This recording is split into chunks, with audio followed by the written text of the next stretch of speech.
من كام يوم في بنت كده قمر في الكوميونتي عندي فاجئتني بجمله، الجمله دي مهمه قوي نحطها قدامنا. هي جت تحضر معايا بدايه راوند جديده من واحد من الكورسز، وبترحب بقى بالناس الجديده، فطلبت تفتح المايك تقول حاجه. قلت لها اتفضلي، انا مش عارفه هي هتقول ايه.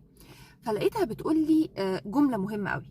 بتقول لي انا يا يسرا جايه النهارده علشان انا اشحن وعلشان كذا وكذا وكذا، ويا يسرا انا الاول كنت فاكراكي بتتطوري كل سنه فبحضر معاكي اول باول.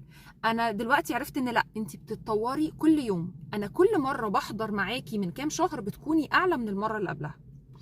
ليه بقى انا بقول الجمله دي النهارده واقول انها مهمه؟ علشان انا زي اي حد في الدنيا، انا كنت واعيه جدا بالعيوب اللي عندي وبالمشاكل بتاعتي وعاوزه اغيرها من زمان قوي، بس كنت فاكراها ما بتتغيرش. لما كنت بتعلم شويه وبشتغل على نفسي شويه في حاجه وما بلاقيش بقى النتيجه الكبيره اللي انا عاوزاها، كانت اول حاجه بتيجي في دماغي مفيش فايده. مفيش فايده ان انا اللي مش هتغير، او مفيش فايده ان الكلام ده حلو بس ما ينفعش معايا انا. مفيش فايده، او ان انا فيا حاجه كده انا اللي مش عارفه احط ايدي عليها هي اللي مخليه التغيير ما بيحصلش.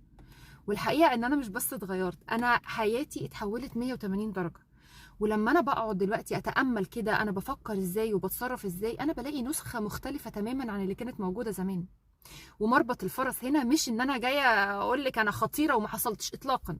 انا جايه اقول لك ان الجمله اللي اتقالت لي دي انا لمساها وعايشاها. عايشه ان انا كل يوم بكبر عن اليوم اللي قبله، وكل اسبوع بيعدي عليا بيحصل نمو ونضج في عقلي وشخصيتي او تزكيه. وده بفضل ربنا طبعا في الاول وفي الاخر، وبفضل كمان التعلم عن النفس بالنسبه لي هو رحله التزكيه اللي ربنا امرنا بيها، واللي احنا مامورين ناخدها من اول يوم في البلوغ لحد ما نسيب الحياه.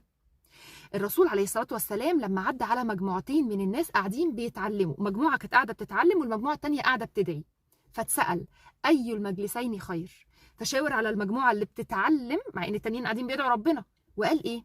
هؤلاء أفضل بالتعليم أرسلت، وراح قعد معاهم. فأنا عاوزة أقول لك لو أنت على طريق التعلم اوعي تيأسي، التعلم بيؤتي ثماره وإن شاء الله هتشوفي نتائج مبهرة. ولو أنت لسه مش واخدة طريق التعلم جد وفاكرة إن هو مش ليكي، ابدأي دلوقتي.